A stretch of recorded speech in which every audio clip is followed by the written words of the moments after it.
All right, everybody. I guess we'll go ahead and get started.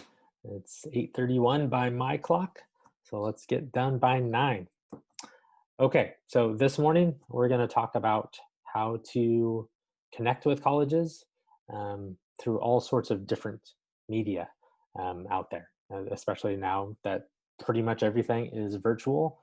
Um, Everything has to either be through the phone or through this kind of setting screen. So let's jump right in. So I have a list of how to make connections with schools. This is not a priority list. This is not a step 1 through 8 kind of thing. You can jump around and pick whichever ones work for you, um, or you can do all of them. So number one on this list, again, it's not in any sort of priority order or anything, but websites, great place to start.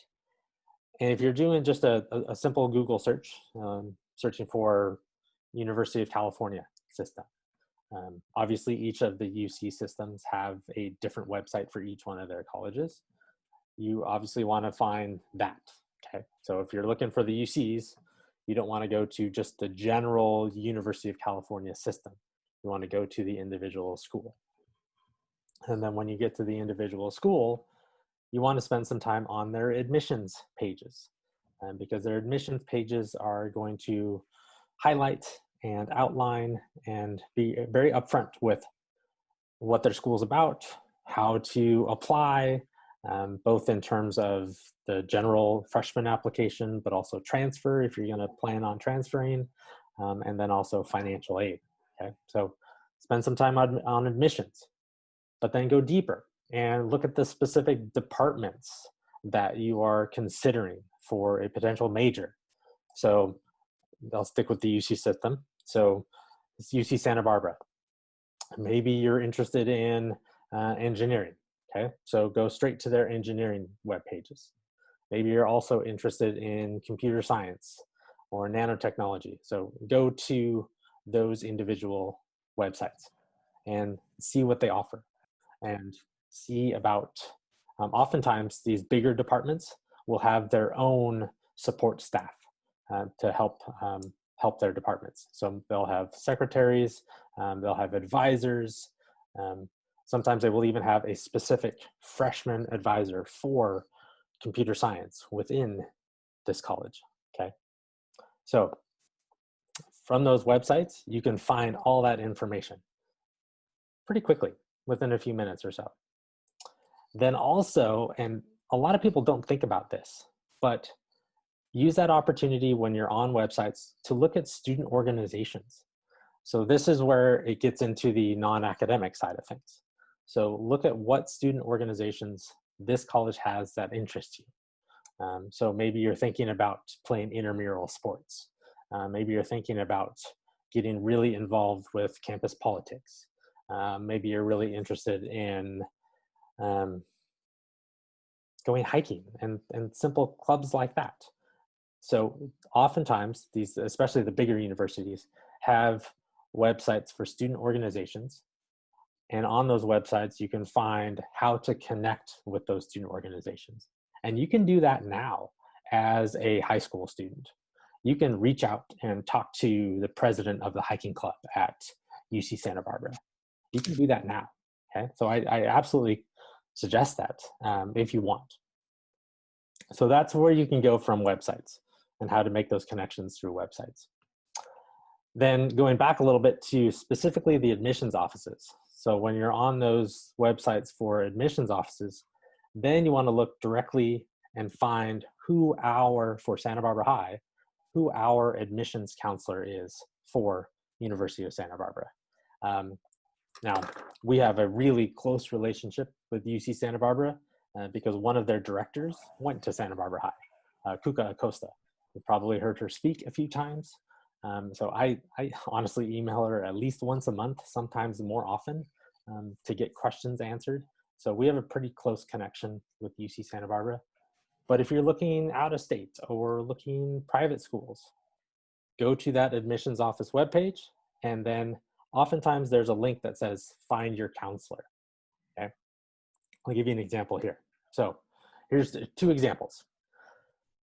Sarah Lawrence College, New York, Manhattan Island. So they have a really nice webpage for contact your admissions counselor. It's just a geographic map of the US. And what you do is you just click on California. And then within California, you can see on the screen here that it pops up who our admissions reps are for the entire state of California. So what I wanted to show you this because this is where it can get a little bit confusing because of where Santa Barbara is located geographically amongst the state. So sometimes Santa Barbara is considered southern, which kind of makes sense. I think of it as southern. Sometimes Santa Barbara is considered central California. You'll find that on some maps. And then even sometimes you might run across Santa Barbara is considered Northern California, which blows my mind, but sometimes that happens. And so, for instance, with Sarah Lawrence, I would honestly email all three of those people that pop up because you don't know specifically sometimes who your direct admissions counselor is. So don't just assume that this lady, Elizabeth Benedict in Southern California, is our admissions counselor. Okay, so email all of them just to check. Now, here's another example, University of Washington. This is another format they sometimes have. There's a button that says find your counselor, and then you start with a simple survey. So am I a freshman? You click that off. And then the next step, which is not on the screen here, is what state are you in? So you put California. And then what's the name of your high school? And you put in Santa Barbara High School. Now, I want to say something about this too. So Santa Barbara High School is sometimes referred to as Santa Barbara Senior High School. So if you just start typing in Santa Barbara High School, sometimes it doesn't pop up. So sometimes you have to put senior in there, and sometimes you also have to put SR, an abbreviated senior. So it can be a little tricky to find Santa Barbara High School. So try one of those three. So Santa Barbara High School, Santa Barbara Senior High School with senior spelled out, and then Santa Barbara Senior High School with senior abbreviated as SR. And if you can't find it with one of those three, email me and I can help you connect to the admissions counselor. Okay. Also on university and college websites, there are online forms where you can fill yourself out for a mailing list.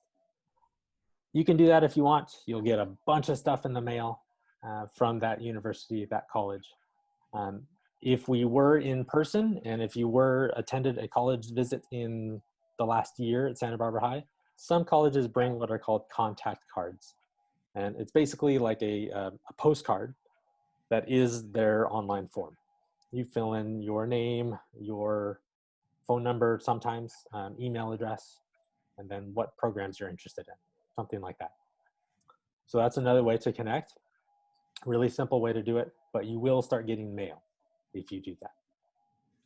Phone calls, the good old-fashioned way to do it. I still like hopping on a phone call and calling an admissions office or calling an advisor from a specific department. I still like talking on the phone as much as possible. Over the last few months, I've been doing some Zoom calls like this with admissions offices. In fact, I have one scheduled tomorrow morning with University of Chicago, just to update myself on what's new at Chicago.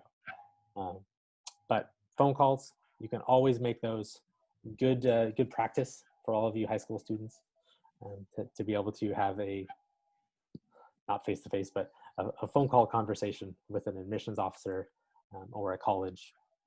Yes, good way to do it. All right. Number 5, virtual tours and information sessions, so most colleges had some semblance of this before this pandemic. Now this is completely blown up, and every college out there has virtual information sessions now, and most colleges out there have virtual tours. Sometimes those virtual tours are actually live virtual tours. So you can sign up for a virtual tour, you hop on a Zoom call like this, and an actual student or an admissions representative at that college will then start their tour at 8:30 in the morning and walk around campus with their cell phone and talking about the campus. It's actually kind of fun. It's definitely not the same thing as being on campus, but it feels pretty darn good, and you can still learn a lot about that school, a lot about that university. So consider one of those virtual tours, virtual information sessions. I am updating as many of those as possible. So when I get emails from colleges and they are saying, I have this information session, I have this virtual tour on these specific dates, I'll put those into the Google Calendar, which I'll show you in just a second, through Santa Barbara High's counseling website. So please check that out. But then also know that you can go to any one of these admissions websites, and you can even type in virtual tour, and a whole list of opportunities will pop up at just about every college out there. Okay, so if you go to our website to look at that calendar, it looks like this. So you just go to Santa Barbara High Counseling website, and it's listed under College and Career Center and College Rep Visits. So normally we would have these college rep visits all on campus this fall, but that's not going to happen. So what I'm doing is I'm updating this all over the summer, and this will also go into fall too. But it's just a calendar, a Google Calendar that updates as soon as I update it. So you can see just over the next couple days, there's some virtual opportunities and also some presentations that are not specific to a college. Like for instance, this one on July 8th is how to pay for college. So that's specifically about financial aid at any university or college out there. So there's some that are specific to a university that I'm putting on here. And then there are some that are general college knowledge stuff, similar to these coffee chats that we're doing. So that's how you find that. Again, I'm updating that all the time. So check back often, and then check on those school websites for which specific colleges have virtual tours upcoming that you can sign up for. That's another thing I want to mention. Most of them require some sort of a pre-registration to save your spot. Some of them actually, even though they are virtual, some of them have limited sizes of attendees. All right, so next up. So a couple more here. Virtual college fairs. So there have always been virtual college fairs over the last couple of years, but now moving into this coming fall, everything is going to be a virtual fair, almost guaranteed. So I'm working on one for early September. That's going to be an out-of-state school fair. So any colleges that are specifically out of the state of California, I'm working on a college fair for that, a virtual one for that. And then our big, usually right around Halloween, November 1st, that's that citywide one that we're doing. We do that in collaboration with Santa Barbara City College. That will also be virtual. We haven't set that one up yet, but that's going to be probably at least 100 attendee colleges in that one. That's a little bit late for seniors, but great for freshmen, sophomores, and juniors. But also look around online for other virtual college fairs that are happening. Like I said, everything's going to be happening online this fall in terms of these college fairs. So if a specific date doesn't work for you that we're hosting one, maybe there's another local high school that you can jump into. Again, I'll be putting dates like that on our College and Career Center calendar. So any virtual fairs I hear of or find, I'll be putting on that too. Okay, briefly mentioned this a couple minutes ago, but college visits, normally we would have 120 plus colleges visit in person at Santa Barbara High School. That won't be happening. So all our visits will be virtual. So for instance, the two colleges I showed earlier, Sarah Lawrence and University of Washington, they're pretty consistent attendees at Santa Barbara High. So we will have them again, but it'll be a virtual opportunity. Very similar format, just I'll put it on the calendar. They'll be here for this hour online, and then you can join online. Some will be Zoom calls, some might be Skype. I'm going to try to stick mostly to Zoom, just because our students have gotten a little bit more used to that. I'll try to stick to that, but all that information will be on that calendar. So please check that out. And colleges are just now starting to schedule for this coming fall. So there's really nothing on there now for a specific college visit at Santa Barbara High, but that will be coming up toward the end of July, and it really starts to ramp up, and those dates booked in August. Okay, admissions interviews. Okay, this is not for every student. This is not for every college. It's mostly private colleges that will offer you an opportunity to interview as part of the application process. So this would be specifically for rising seniors right now. But if you're given an opportunity for an interview, I really say take it. It's oftentimes with either an alumni of that university or a specific admissions officer, admissions counselor from that university. Again, it's almost all smaller private schools that have this capacity, that if you are offered an interview, I would definitely suggest taking it, because it's still a great way to connect with that university or with somebody that went to that university that has a little bit of a say in the admissions office. Okay, so take that. And then social media. This is the big one. So I put this last because it's much more in depth. So social media, nearly every college out there has these different types of social media. This can be another good way to connect with schools. So virtual tours, a lot of them are on YouTube. Okay, most students don't like Twitter, but Twitter's a great way to connect with specific admissions officers, admissions counselors. Same way with Instagram and Facebook. Okay, so those are all good ways to connect with specific admissions counselors or the college in general. I'm not saying go out and make yourselves accounts in all 4 of these. You don't have to do that, because you can use some of these other ways. But if you are on these platforms, then utilize them for your college search process, and utilize them for connecting. And not just connecting specifically with the colleges, but sometimes with the students at the colleges too. The thing I like about the social media is, especially the Instagram, Facebook, Twitter, there's a lot of student and alumni posts, current students and alumni posts. So for students that are searching for colleges, this can feel more authentic, because you're not talking to a marketing department at a university. You're talking to the student base, or you're talking to the alumni. It can be a great way to do this, especially for the non-academic factors.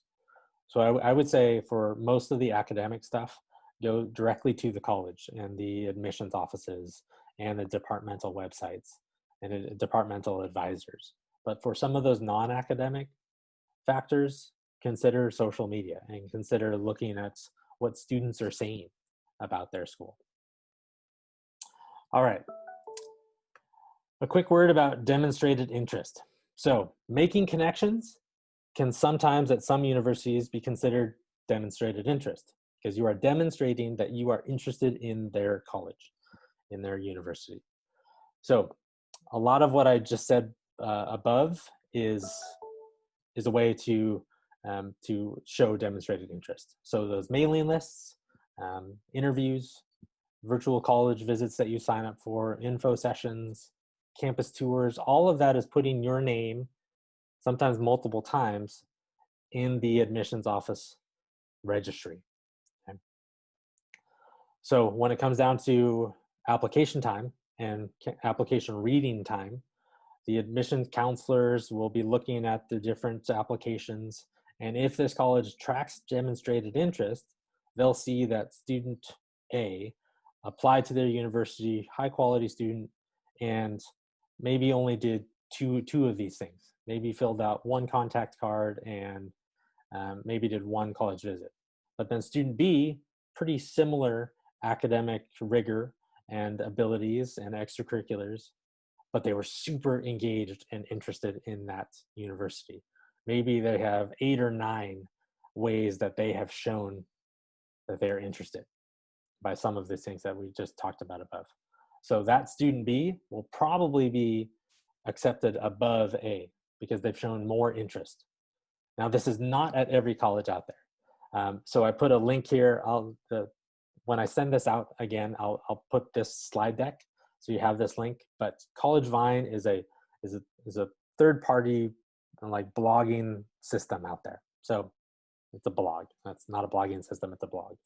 But they have gone through and found every college that tracks demonstrated interest, that provides points for your application. So they have a list on there. So you can see out of the colleges I'm applying to, which ones actually track demonstrated interest. All right. Quick word about email. Okay, students, please pay attention. Okay.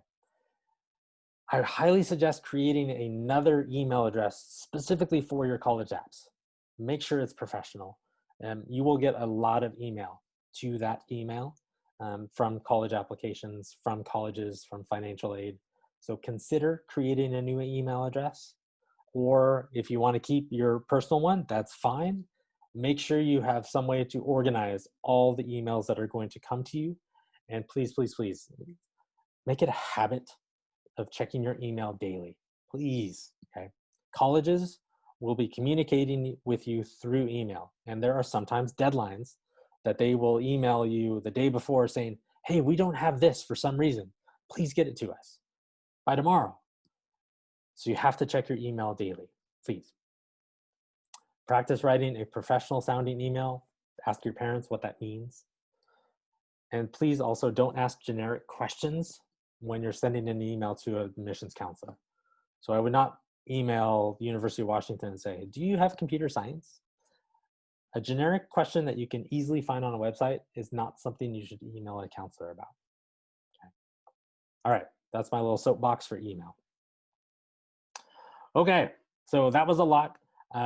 A quick show of the upcoming schedule for these coffee chats. So next week, extracurricular strategies, which would be great for freshmen, sophomores, and maybe rising juniors. Not so much for seniors, because you're kind of beyond this part, okay?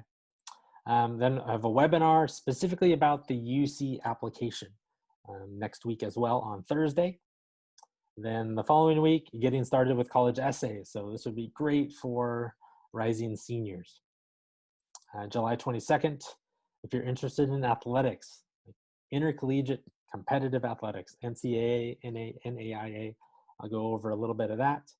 And then end of July, early August, we're really going to dive into financial aid. So an overview end of July, and then a couple sessions in August on breaking down some of the financial aid stuff. So that's upcoming.